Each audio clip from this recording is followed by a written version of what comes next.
Judges. Chapter 16.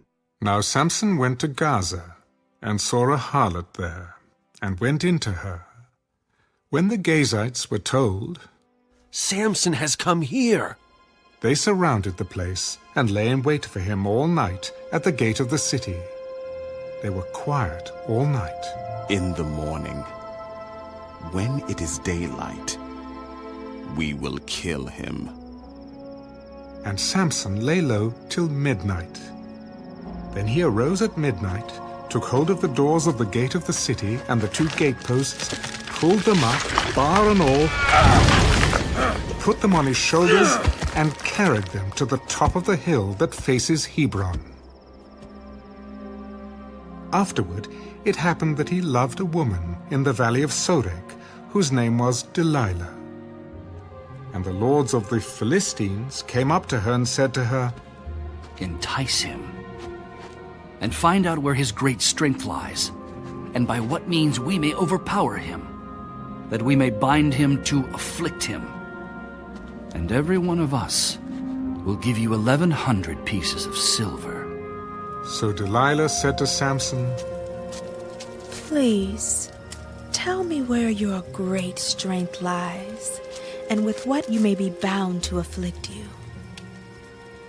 If they bind me with 7 fresh bowstrings, not yet dried, then I shall become weak, and be like any other man. So the lords of the Philistines brought up to her 7 fresh bowstrings, not yet dried, and she bound him with them. Now men were lying in wait, staying with her in the room, and she said to him, "The Philistines are upon you, Samson." But he broke the bowstrings as a strand of yarn breaks when it touches fire. So the secret of his strength was not known. "Look, you have mocked me and told me lies. Now, please, tell me what you may be bound with." If they bind me securely with new ropes that have never been used, then I shall become weak, and be like any other man. Therefore Delilah took new ropes and bound him with them, and said to him, "The Philistines are upon you, Samson." and men were lying in wait, staying in the room. But he broke them off his arms like a thread. "Until now you have mocked me and told me lies. Tell me what you may be bound with." If you weave the 7 locks of my head into the web of the loom.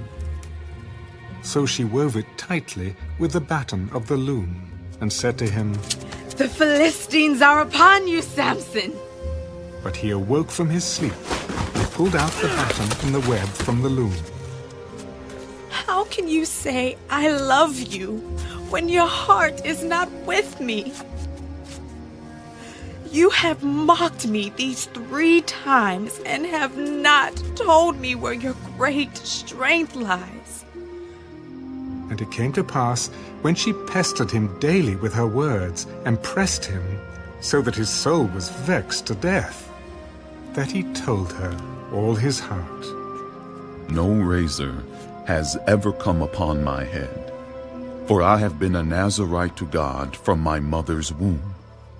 If I am shaven, then my strength will leave me, and I shall become weak, and be like any other man. When Delilah saw that he had told her all his heart, she sent and called for the lords of the Philistines. "Come up once more, for he has told me all his heart." So the lords of the Philistines came up to her and brought the money in their hand.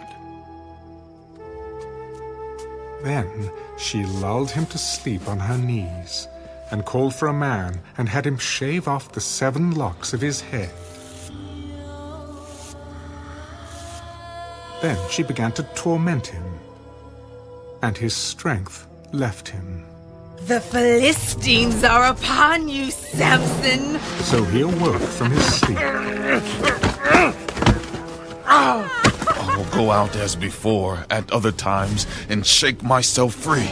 But he did not know that the Lord had departed from him. Then the Philistines took him and put out his eyes and brought him down to Gaza.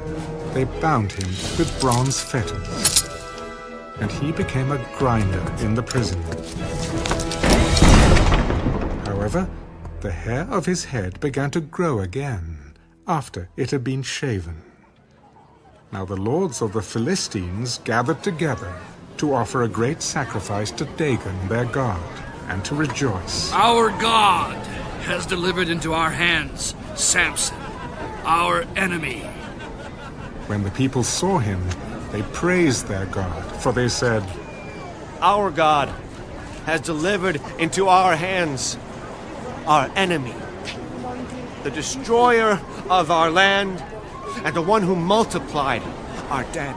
So it happened, when their hearts were merry, that they said, Call for Samson, that he may perform for us.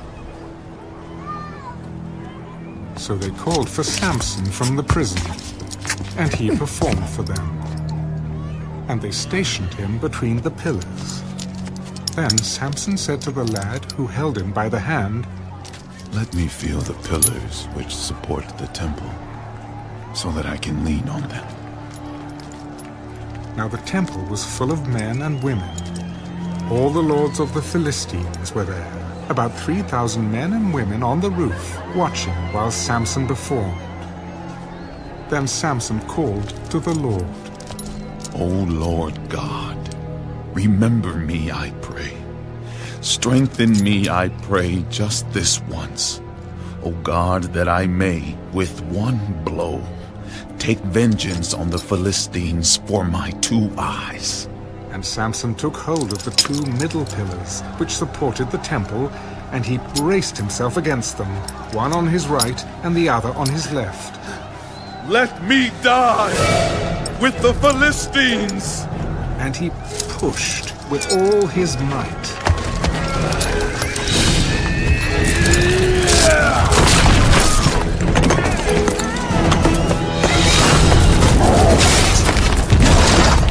And the temple fell on the lords and all the people who were in it. So the dead that he killed at his death were more than he had killed in his life.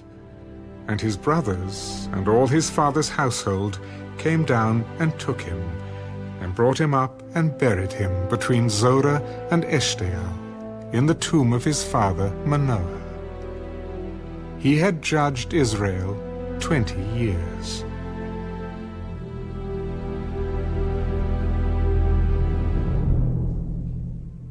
Judges. Chapter 17. Now there was a man from the mountains of Ephraim, whose name was Micah. And he said to his mother, The 1,100 shekels of silver that were taken from you, and on which you put a curse, even saying it in my ears. Here is the silver with me. I took it. And his mother said, May you be blessed by the Lord, my son. So when he had returned the 1,100 shekels of silver to his mother said, I had wholly dedicated the silver from my hand to the Lord for my son, to make a carved image and a molded image. Now, therefore, I will return it to you. Thus he returned the silver to his mother. Then his mother took 200 shekels of silver and gave them to the silversmith, and he made it into a carved image and a molded image, and they were in the house of Micah. The man Micah had a shrine, and made an ephod and household idols, and he consecrated one of his sons, who became his priest. In those days there was no king in Israel. Everyone did what was right in his own eyes. Now there was a young man from Bethlehem in Judah, of the family of Judah. He was a Levite, and was staying there. The man departed from the city of Bethlehem in Judah to stay wherever he could find a place. Then he came to the mountains of Ephraim, to the house of Micah, as he journeyed. And Micah said to him, Where do you come from? I am a Levite from Bethlehem in Judah, and I am on my way to find a place to stay. Dwell with me, and be a father and a priest to me, and I will give you 10 shekels of silver per year, a suit of clothes, and your sustenance. So the Levite went in. Then the Levite was content to dwell with the man, and the young man became like one of his sons to him. So Micah consecrated the Levite, and the young man became his priest and lived in the house of Micah. Then Micah said, Now I know that the Lord will be good to me, since I have a Levite as priest. Judges, chapter 18. In those days there was no king in Israel. And in those days the tribe of the Danites was seeking an inheritance for itself to dwell in. For until that day their inheritance among the tribes of Israel had not fallen to them. So the children of Dan sent 5 men of their family from their territory, men of valor from Zorah and Eshtaol, to spy out the land and search it. They said to them, Go, search the land. So they went to the mountains of Ephraim, to the house of Micah, and lodged there. While they were at the house of Micah, they recognized the voice of the young Levite. They turned aside and said to him, Who brought you here? What are you doing in this place? What do you have here? Thus and so Micah did for me. He has hired me, and I have become his priest. Well, please inquire of God that we may know whether the journey on which we will go will be prosperous. Go in peace. The presence of the Lord will be with you on your way. So the 5 men departed and went to Laish. They saw the people who were there, how they dwelt safely, in the manner of the Sidonians, quiet and secure. There were no rulers in the land who might put them to shame for anything. They were far from the Sidonians, and they had no ties with anyone. Then the spies came back to their brethren at Zorah and Eshtaol, and their brethren said to them, What is your report? Arise, let us go up against them, for we have seen the land, and indeed it is very good. Would you do nothing? Do not hesitate to go and enter to possess the land. When you go, you will come to a secure people and a large land. For God has given it into your hands, a place where there is no lack of anything that is on the earth. And 600 men of the family of the Danites went from there, from Zorah and Eshtaol, armed with weapons of war. Then they went up and encamped at Kirjath-jearim in Judah. Therefore they call that place Mahane Dan to this day. There it is, west of Kirjath-jearim. And they passed from there to the mountains of Ephraim, and came to the house of Micah. Then the 5 men who had gone to spy out the country of Laish answered and said to their brethren, Do you know that there are in these houses an ephod, household idols, a carved image, and a molded image? Now therefore, consider what you should do. So they turned aside there, and came to the house of the young Levite man, to the house of Micah, and greeted him. The 600 men armed with their weapons of war, who were of the children of Dan, stood by the entrance of the gate. Then the 5 men who had gone to spy out the land went up. Entering there, they took the carved image, the ephod, the household idols, and the molded image. The priests stood at the entrance of the gate with the 600 men who were armed with weapons of war. When these went into Micah's house and took the carved image, the ephod, and the household idols, and the molded image, the priest said to them, What are you doing? Be quiet, put your hand over your mouth, and come with us. Be a father and a priest to us. Is it better for you to be a priest to the household of one man, or that you be a priest to a tribe and a family in Israel? So the priest's heart was glad, and he took the ephod, the household idols, and the carved image, and took his place among the people. Then they turned and departed, and put the little ones, the livestock, and the goods in front of them.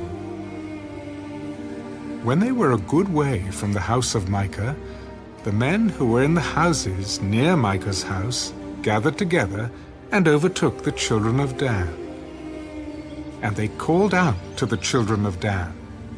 So they turned around and said to Micah, "What ails you, that you have gathered such a company?" You have taken away my gods, which I made, and the priest, and you have gone away. Now what more do I have? How can you say to me, what ails you? Do not let your voice be heard among us, lest angry men fall upon you, and you lose your life with the lives of your household. Then the children of Dan went their way. And when Micah saw that they were too strong for him, he turned and went back to his house. So they took the things Micah had made, and the priest who had belonged to him, and went to Laish, to a people quiet and secure.